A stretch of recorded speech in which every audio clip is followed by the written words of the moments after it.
காற்றாலை. உங்களுக்கு காற்றாலைன்னா புரியுதா? அந்த காற்றாலையில இருக்க கரண்ட் அவங்க சொல்றாங்க. அப்புறம் புனல் மின்சாரம். அவங்க புனல்னா நீங்க வேற புனல் நினைச்சிடாதீங்க, தண்ணி மின்சாரம் தான் புனல் மின்சாரங்கிறது.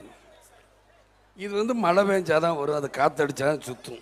இதை கொண்டு போய் நான் கணக்கில் வச்சேன்னு சொன்னா நான் என்ன சொல்றேன், எங்களுக்குள்ள ஒரு நிறுவனம் ஃபேக்டரி நிறுவி இருக்கிறீங்களா? புரட்சி தலைவர் எம்ஜிஆர் காலத்தில் என்ன பண்ணாங்களோ அதுக்கப்புறம் யாருமே கரண்ட் தயார் பண்ணல. சரி, ரொம்ப வேணாம், 2001 2006 வரைக்கும் ஜெயலலிதா கரண்ட் இருக்குன்னு சொல்றாங்களா? அப்ப அதுல கரண்ட் வச்சிருந்தா இப்ப வந்திருக்கணுமா இல்லையா? ஏன் இல்லை? அப்ப எப்படியெல்லாம் ஏமாத்துறாங்கன்னு சொல்ல. தேசிய முற்போக்கு திராவிட கழகத்தை உட்கார வச்சா 5 மாசம் கரண்ட கொடுக்கறனா இல்லையான்னு பாருங்க. உண்மையை சொல்றேன், பத்திரிகாரங்களுக்கு ஆச்சரியமா இருக்கு. என்னடா விஜயகாந்த் இப்படி புருடா விடுறான், பொய் விடுறான். புருடாவும் இல்ல பொய்யும் இல்ல. பத்திரிகை நண்பர்களே, உண்மையை சொல்றேன், அதற்கு உண்டான திட்டங்கள். இப்ப ஆனந்தவுடனுக்காக ஐயம்பேட்டை, காஞ்சிபுரம் பக்கத்தில் ஐயம்பேட்டைன்னு ஒரு ஊருக்கு போனேன். அங்க நெசவு தொழிலாளர்களும் உட்காந்துருந்தாங்க. ஐயா கரண்ட் போகுது, 9 மணி நேரம் போகுதியா? ஒரு மாசம் நாங்க வேலை செஞ்சு ஒரு சேலை நெஞ்சா 1000 ரூபாய் இல்லாட்டி 1500 ரூபாய் இப்படி முன்ன கூலி கிடைக்குமியா? சில நேரத்தில் கரண்ட் 9 மணிக்கு போனா காலையில், அதான் 12 மணிக்கு சில நேரத்தில் போயிடும். காலையில் 6 மணிக்கு வரும். எங்களால் தூங்க முடியாது, ஒன்றும் சொல்ல முடியாது. கொசுக்கடியிலாம் கிடப்போம். இப்படியெல்லாம் வருது, என்னையா பண்றதுங்கிறோம். கரண்ட்னால யார் பாதிக்கப்படுறா? நெசவாளிகள் பாதிக்கப்படுறா. கேட்டால் ஏழைகள் பக்கம் நாங்க இருக்கிறோம். ஏழையின் சிரிப்பில் இறைவனே காண்போம். எங்க ஏழையின் சிரிப்பில் இறைவனே காங்க போறீங்க? விவசாயி போறான், அங்க விவசாயி போனா கரண்ட் வரல, மோட்டர் ஆன் பண்ணிட்டு படுத்து கிடக்கிறாரு வாய்க்காட்டிலேயே வரப்புலையே. நட்டு வாக்கால் வருமா, பாம்பு வருமா, என்ன பூச்சி வரும், காலை கடிக்கும், எவனுக்கு யா தெரியும்? ஏன் அவங்க சுவிட்சை போட்டுருக்கானா? எப்போ கரண்ட் வரும்னு சொன்ன, எப்போ வரும், எப்போ இருக்கும், எப்போ போகும்னு யாருக்கும் தெரியாது. இருட்டிலே லஞ்சம் வாங்கி வாங்கி வாங்கி பழக்கப்பட்டிருக்காங்களே, டேபிளுக்கு அடியில் அதுலேயும் குடு குடு குடு குடு. அதுக்காகவே பவர் கட் பண்ணி வச்சிருக்காங்களே, என்னன்னு தெரியும்? எல்லா ஊரும் போயிடுச்சு. இப்போ காலேஜ் பூரா கட்டுறாங்களே எல்லா மந்திரியும். எப்படி கந்து காசு? எங்க நீ நான் இருந்து பார்ப்போமா? எம்எல்ஏ இருந்து பார்ப்போம், மந்திரியா இருந்து காலேஜ் கட்டிடுவோமா? கட்டுறாங்களே, கொள்ளை அடிக்கிறாங்க. ஆக இந்த பவர் கட்டுங்கிறது மக்களை ஏமாற்றுறது வித்த. பவர் இப்போதைக்கு வராது. நீங்க தேசிய முற்போக்கு திராவிட கழகத்தை உட்கார வைங்க, பவர் வரும். மதுரைக்காரர் சொல்றாரு, என் பேரை சொல்லி எல்லாம் கட்ட பஞ்சாயத்து பண்றாங்க, வேண்டான்னு. இந்த கட்ட பஞ்சாயத்துக்கு பெயர் போனதே போலீஸ் ஸ்டேஷன் இருந்தது, காவல்துறையா. அது காவல்துறை கட்ட பஞ்சாயத்தானதே திமுக அதிமுக தான் அது கட்ட பஞ்சாயத்து நிலையமாயிருச்சு. முடியல, பார்த்தாங்க. காவல்துறையும் கையை கட்டிக்கிட்டே இருந்தாங்க. என்னடா அவங்க மாத்திரம் லஞ்சம் வாங்குறாங்க, நம்மளும் நீட்டுவோமே. இப்போ என்ன வந்துருச்சு? ஆகையினால போற பக்கமெல்லாம் நீட்டுறாங்க. சரி, பெரிய அதிகாரி தான் பெட்டி பெட்டி வாங்குறானே, நம்ம என்னடா பண்றோன்னு பார்த்தாரு சின்ன போலீஸ்கார். நோயின்றில் ஏதாவது வாங்க, இங்கிட்டு மணல் கொள்ளைக்கு ஒன்றும் யாரும் கேட்கறத பத்தி ஒன்றும் அவன் கொள்ளை அடிச்சுக்கிட்டே இருப்பாங்க. நீங்களும் கேட்க முடியாது, அடிச்சிருவாங்க, வீடு பூந்து அடிப்பாங்க. இப்ப நீங்க ஒரு பழைய இரும்பு கடை நடத்துறேன்னு வைப்பான், என்ன தெரியுமா வந்து செய்வாங்க? பழைய இரும்பு கடை நடத்தினா நேரா போலீஸ் வரும். இந்த தண்டவாளத்தை எங்கிருந்து திருன்னு, தண்டவாளம் மாதிரி எங்கேயா இருக்கு? ஏ தண்டவாளத்தின வாயா, ஸ்டேஷன்ல உட்காரியா, கொண்டு முடியும் கொண்டு. இப்படி படி. சரி, நம்ம ஏதோ முடியல ஒரு 2 இட்லி கடையை வச்சு ஏதோ நாட்டுக்கோழியை எடுத்து வச்சுக்கிட்டு கோழியை வச்சோம்னா உடனே இங்கே சுகாதாரத்துறை இருந்து வரும். என்னது கோழியா? என்ன அது காக்கா வெட்டி போட்டு கோழிங்கிற, வா நீ விற்கிறதெல்லாம் சரியில்லை, கிளம்பு. ஆக இதைத்தான் செஞ்சுக்கிட்டு இருக்கு. சட்டம் ஒழுங்கு எந்தெந்த வகையெல்லாம் கெட்டு போயிருக்கு, கெட்டு போறதுக்கு இவங்க தான் ஆதாரம். அன்னைக்கு கோயம்பேடு மார்க்கெட்ல போறேன், அன்னைக்கு அதை எழுதல ஆனந்தவிடன்ல. ஐயா எதுக்கியா இவங்க வந்து ஏற்கனவே எங்க தாலியே தான் அறுந்து போய் கிடக்கு. இதை நான் அன்னைக்கு சொல்லல, அவங்க சொல்றாங்க அந்த தாய்மார். ஆயில் கைதெல்லாம் வெளியே விடுறாங்களே, எதுக்கு வெட்டுறது குத்துறதுக்குமா? எங்களை ஏன் இப்படிலாம் சாகடிக்கிறாருன்னு தெரியல. அப்ப சொன்னேன், நீங்க தானமா ஓட்டு போட்டீங்க, அனுபவிங்க. நல்லா என் புத்திய செருப்பை கழட்டி அடிக்கணும் தம்பி, நாங்க தான் ஓட்டு போட்டோம், என்ன பண்றதுன்னு தெரியல. எங்க பார்த்தாலும் ரவுடிசம். நாளைக்கு பாருங்க மெட்ராஸில் இப்போ இன்னும் ராத்திரி என் பேனர் பூரா கழட்டிக்கிட்டு இருப்பேன். இன்னைக்கு கலட்டட்டும் கவலை இல்லை. நான் என்ன சொல்றேன், நீங்க பேனரை கலட்டுறதுனாலயோ இல்லை உங்க டிவி இருக்கிறதுனாலயோ என்ன பண்ணாலும் மக்களுக்கு தெரியாது. நீங்க தப்பான, ஏன்னா மக்கள் தினந்தோறும் அனுபவிக்கிறாங்க நீங்க செய்யற தப்புகளை. நீங்க நல்லது செய்யறேன்னு தப்பா நிறைய விஷயங்கள் பண்ண மக்களை போய் பாதிக்குது. அது மக்கள் அனுபவிச்சுக்கிட்டு இருக்காங்க தான் நான் சொல்றேன். சரி, வேலை வாய்ப்பு கொடுத்துருக்கீங்களா? கிடையாது.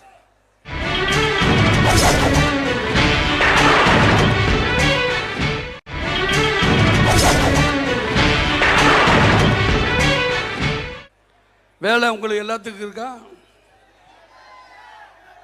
நம்ம நாட்டில் படித்தவங்களோட படிக்காதவங்க தான் அதிகம். அந்த படிக்காதவங்களுக்கு உங்க வேலை கொடுக்குறாங்களா? கிடையாது. படித்தவங்களுக்கே வேலை கொடுத்துருக்காங்கன்னா அதுவும் கிடையாது. நானாவது என் சொந்த பணத்திலிருந்து 1.5 கோடி ரூபாய் செலவில் இளைஞர்கள் முன்னுக்கு வரணும். அந்த இளைஞர்கள் படித்திருந்தாலும் படிக்காட்டினாலும் அவங்களுடைய தகுதிக்கு ஏற்ப ஹோட்டலில் பில்லு போடலாம், ஜவுளி கடையில் பில்லு போடலாம், பல வகையில் தெரிஞ்சுக்கணும். அப்போ பில்லு போட தெரிஞ்சால் சம்பளம் கூட கிடைக்கும். அப்படி போய் கம்ப்யூட்டர் கற்றுக்கலாம். படித்தவர்களும் போய் கம்ப்யூட்டர் கற்றுக்கன்னு கிட்டத்தட்ட 1.5 கோடி செலவில் 600 கம்ப்யூட்டர் வாங்கி கொடுத்தேன். அதே மாதிரி இந்த இளைஞர்களுக்கு வேலை கொடுக்கணும் தான் 100 ஆட்டோ வட்டி இல்லாத கடனாக நான் தரேன்னு சொன்னேன். சிட்டியில் பெர்மிட் கேட்பாங்க. சிட்டி இல்லாமல் நீ தமிழ்நாட்டில் எங்கேருந்து யார் வேணுமாலும் கேட்கட்டும், நான் தரேன். அப்படி இருந்தும் இன்னைக்கு ஆட்டோ நீ கொடுக்க முடியல. இல்லாட்டி இங்கே மேடையில் வச்சு கொடுக்கணும். எனக்கு வெளியே மக்களை, என்னுடைய தொண்டர்களை பார்க்க முடியல. அவங்க எவ்வளோ ஆர்வமாக வந்தாங்க, எப்படி வந்தாங்க, என்னென்ன வேலையை செஞ்சு வந்தாங்க. இப்போ அவங்கள பார்க்கலங்கும் போது நான் எப்படி இதையெல்லாம் வச்சுக்கிட்டு முன்னாடி கொடுப்பேன். ஆக இப்படி ஆரோக்கியமான விஷயங்களை இந்த அரசாங்கம் செய்யறதுல இப்ப எல்லாத்திலையும் தப்பிக்கணும். விலைவாசி ஏற்றத்துல தப்பிக்கணும், மின்சாரத்திலிருந்து தப்பிக்கணும். ஒரு மனுஷனுக்கு எப்படி ரத்தம் முக்கியமோ அது மாதிரி இந்த நாட்டில் மின்சாரம் முக்கியம். அதுல இருந்து தப்பிக்கணும். என்னுடைய ரசிகர்களுக்காக சொல்ல, நீங்க மாறணும். வருது இன்னைக்கு கேப்டனின் ராணுவ ஊர்தி, கேப்டனின்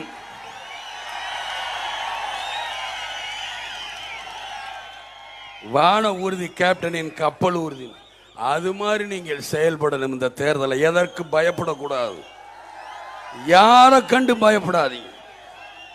தைரியமாக நம்ம கட்சிக்காக மாத்திரம் பாடுபடும்.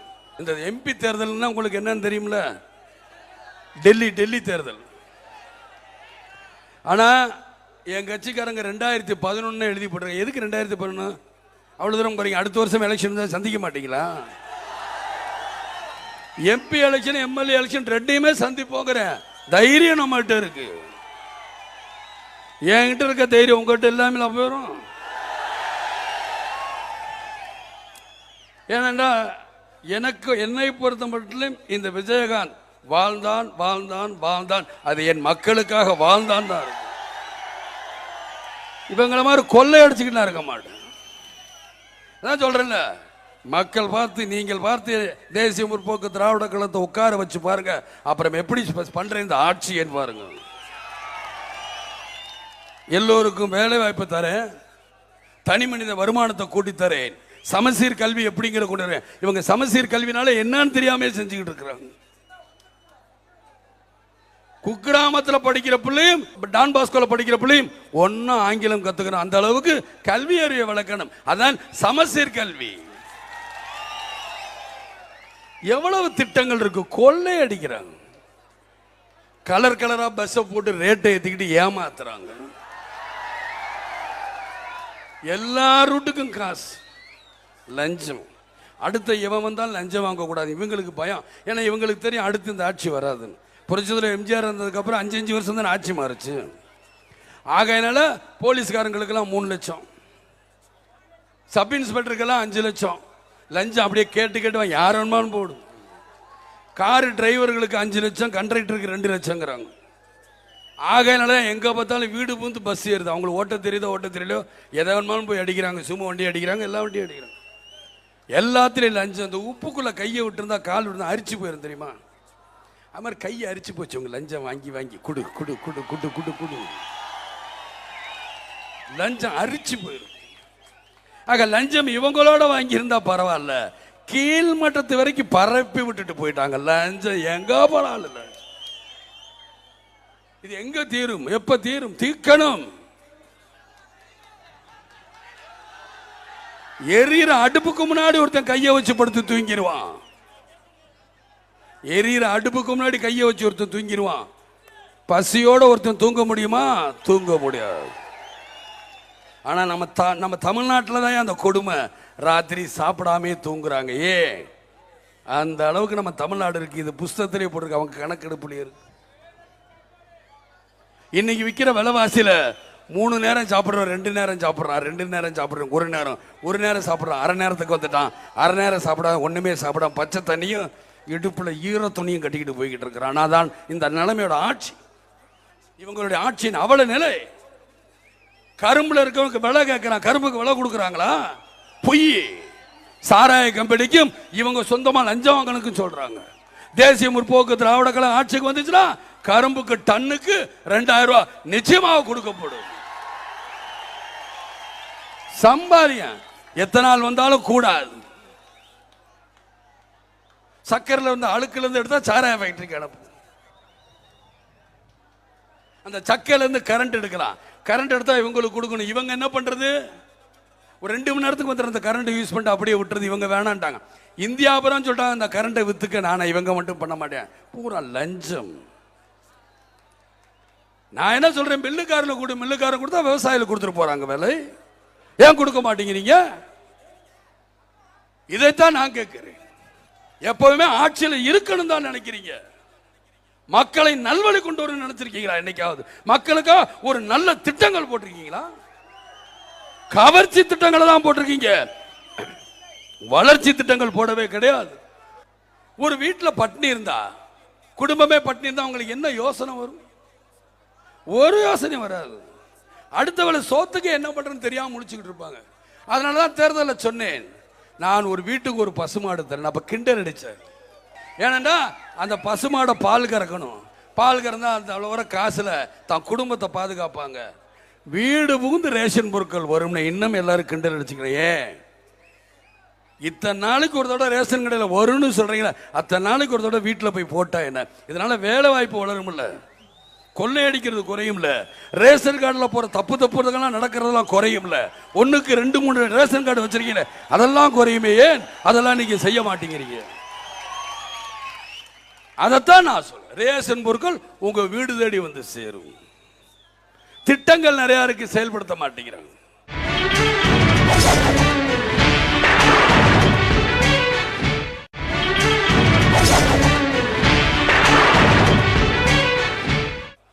கிராமந்தோறும் நான் சொன்னேன், பெண்களால பாத்ரூம் போட நான் பாத்ரூம் கட்டித்தரேன். அந்த திட்டம் மத்திய அரசுல இருக்கு. இவங்க கிடப்புல போட்டிருக்காங்க, கிடப்புலயே போட்டிருக்காங்க. இளைஞர்களுக்கு வேலை வாய்ப்புக்குன்னு மத்திய அரசுல சட்டம் இருக்கு. அந்த பணத்தை இவங்க என்ன பண்ணாங்க? இதுவரைக்கும் திட்டங்கள் கிடையாது. நானாவது நம்ம இளைஞர்களுக்கு கம்ப்யூட்டர் கத்துக்கணும், ஆட்டோ கொடுக்கணும், வேலை வாய்ப்பு கொடுக்கணுங்கிறேன். இதை விட முக்கியமா வரதட்சணை வாங்க கூடாது. போதும்.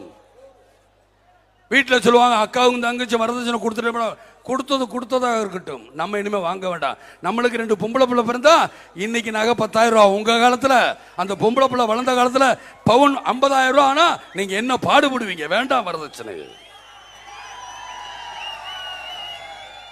அதே மாதிரி நான் சொன்னேன் தேர்தல் நேரத்தில், மாவட்டம் தோறும் முதியோர் இல்லம் கட்டித்தீரணும். ஏன் சொன்னேன்? அன்னைக்கு முதியோர்கள் ரொம்ப பேர் பாதிக்கப்படுறாங்க. ஆனா இன்னைக்கு என்கிட்ட லட்ச இளைஞர்கள் இருக்காங்க. தயவு செய்து உங்க அப்பா அம்மாவை என்னைக்குமே கை விட்டுறாதீங்க. பெத்த பிள்ளைகள் இருந்தால், இல்ல இந்த பெத்த பிள்ளைகள் ஃபாரின் போயிட்டு கவனிக்க முடியாம இருந்தால் அவங்களுக்காக முதியோர் இல்லம் கட்டலாம், தப்பு கிடையாது. நீங்க விடாதீங்க உங்க பெத்த தாய் தப்பன, அதான் தெய்வம். அதை கும்பிடு, வேற எதையும் கும்பிடாத. ஏன் பெண்கள் எல்லாம் நான் சக்தி சக்தின்னு சொல்றேன்? 2 குலதெய்வத்தை கும்பிடுறாங்க. அவங்க தான் புகுந்த வீட்டில் ஒரு குலதெய்வம், பிறந்த வீட்டில் ஒரு குலதெய்வம், 2ஐயும் கும்பிடுறது அவங்க தான். பிறந்த வீட்டில் ஒரு குலதெய்வத்தை கும்பிடுவாங்க, புகுந்த வீட்டில் வந்தோன்னா புருஷங்காரர் என்ன குலதெய்வத்தை கும்பிடுவாரோ அதை கும்பிடுவாங்க. அதனால தான் அவங்களை சக்திங்கிறோம். பெண்களும் நம்மளும் ஒத்து போகணும். அதையும் நான் சொல்றேன். இன்னைக்கு நீங்க சொல்றீங்க மேடையில் அந்நிய பக்கத்துல ஏன் சொல்றீங்க? நான் வேணாங்கிறேன். எனக்கும் என் மனைவிக்குள்ள ஒரு இதுவும் கிடையாது, எந்த வித்தியாசம். நான் பெரிய ஆம்பளை, நான் வச்சுதான் சொல்றேன் நடிகை, நீ என்ன சொல்றான் போ அப்படிலாம் சொல்ல மாட்டேன். கேட்டுக்கிறணும் அவங்க என்ன சொல்றாங்க, நம்ம என்ன சொல்றோம், நல்லது கெட்டதை பகிர்ந்துக்கிறணும். அதே மாதிரிதான் இந்த ஆட்சியும். உங்களுக்கு தெரியும் என்னைய விட விருத்தாச்சலம் தொகுதியை பத்தி சொல்லணும்னால் என் நெஞ்சை தலை நிமிர்ந்து வச்ச தொகுதி. அந்த தொகுதி என்னால் மறக்க முடியாது. அதனாலதான் அந்த தொகுதிக்கு எது வேணாலும் பண்ணிக்கிட்டே இருப்பேன், என்னால் முடிந்த எல்லாத்தையும். ஒருவேளை தேசிய முற்போக்கு திராவிடர்கள் ஆட்சிக்கு வந்தா இவங்க செய்யற செயலை பார்த்தா பழிதிக்கிற மாதிரி தான் வரும். ஆனா நான் பழிதிக்க மாட்டேன், நல்லதை மட்டும்தான் செய்வேன். ஏனென்றா உங்களை பழிதிக்கணும் நினைச்சுக்கிட்டு தான் என் மக்களுக்கு நல்லது செய்யறது கெட்டு போயிருவியா? என்னடா விஜயகாந்த் எப்ப பாரு எதையோ சொல்லிக்கிட்டே இருக்கான், தைரியமானா எனக்கு தைரியம் இருக்கு, அதனாலதான் சொல்றேன் ஆட்சிக்கு வரும் எங்களது கட்சி. உங்களுக்கு சொல்ல தைரியம் இல்லை, அதனாலதான் சொல்ல மாட்டேங்கிறேன். பவரை பத்தி பேசிக்கிட்டு இருக்கும்போது நத்தம் விஸ்வநாதன் சொன்னார், ஒரே மேடையில் விஜயகாந்த் என்னோட வாதாட தயார். நான் கேட்கிறேன், ஒரே மேடையில் தனித்தனியா தொகுதியில் சந்திக்க தயாரா? தேர்தல்ல கூட்டணி இல்லாம வாங்க பார்ப்போம். அதற்கு காரணம் விஜயகாந்த் இல்ல, விஜயகாந்தை இந்த அளவுக்கு உயர்த்தி கொண்டு வந்த என் மக்களுக்கு தான் இருக்கு. இதே பத்திரிகைக்காரங்க சாட்சி இருக்காங்க, சின்னத்திரையில் இருக்கிறவங்க இருக்காங்க. பார்க்கட்டும் அந்த ஆட்சியை, அது எப்படி சீரும் சிறப்பாக என் மக்களை வாழ வைக்குதுங்கிறத பாருங்க. என் மக்கள் அந்த ஆட்சியில் நல்லாதான் இருப்பாங்க, நல்லாதான் வாழ வைப்பேன். அதுல நான் பின்வாங்க மாட்டேன்.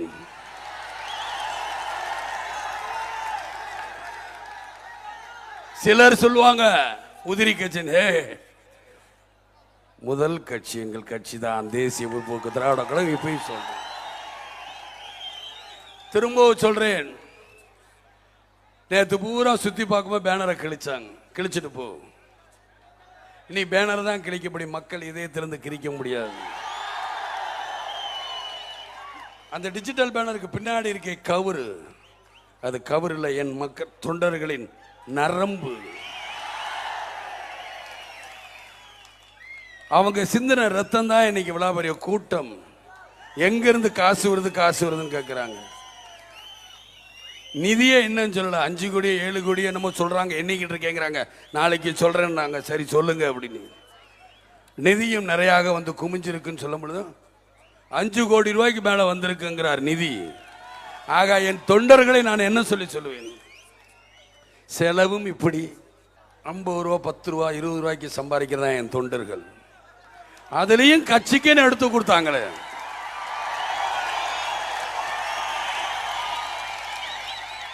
உண்மையிலே தனித்தனியாக இருந்தால் காலை தொட்டு கூட போடுவேன். இத்தனை பேர் மத்தியில் இருக்கும்பொழுது எனக்கு என்ன சொல்றது, எனக்கு மற்றவங்க கிண்டலா எழுதுவாங்க பயந்தெல்லாம் பேச மாட்டேன். உண்மையே சொல்றேன், எனக்கு கிடைத்த என்னுடைய தொண்டர்களை மிஞ்சி யாருக்கும் கிடைக்க மாட்டார்கள். என்னைய 3 வருஷத்துல 27% என்ன சாமானிய விஷயமா? ஆக அந்த மக்களுக்கு, என் மக்களுக்கு நல்லது செய்யாமல் இந்த விஜயகாந்த் இருக்க மாட்டான். வாழ்ந்தான் இந்த விஜயகாந்த் மக்களுக்காக வாழ்ந்தாங்கிற சரித்திரம் சொல்லு. நான் எப்பயும் ஜாதி மதத்தை பார்க்க மாட்டேன். இந்த மூச்சு விடுறீங்க, சட்டையை கழட்டி அப்படி உதறீங்க, வேர்வை, இதுல ஜாதி மதம் தெரியுதா? அதனால நம்ம கட்சிக்காரங்க எப்பயுமே ஜாதி மதத்தை பத்தியே பேசிடாதீங்க. சும்மா பொறுப்புக்கு வர்றதுக்காக என்ன ஜாதியை பத்தி சொல்றேன் நம்ம எல்லாம் நம்பாதீங்க. நான் முதல்ல கேட்க மாட்டேன், நீங்க சொன்னாலும். ஜாதி மதத்தை அறவே வெறுக்கிறவன். இங்கு கன்னியாகுமரியிலிருந்து வந்திருந்த என் அன்பு தொண்டர்களுக்கும் சாப்பாடு இருக்கு, எங்கெங்க பிரிச்சு தராங்களோ அங்க போய் வாங்கிக்கிட்டு பத்திரமா போனேன். எனக்கு தூக்கம் வர வெயிட் பண்ணிக்கிட்டே இருப்பேன். ஜாக்கிரதை, நீங்களாம் இளைஞர்கள் எல்லாரும் பாதுகாப்போட போகணும். சத்திரி என்கிற வீரன், சத்திரியன் கூட சாணக்கியனாக இருக்கணும், மறந்துடாதீங்கன்னு சொல்லி வந்திருந்த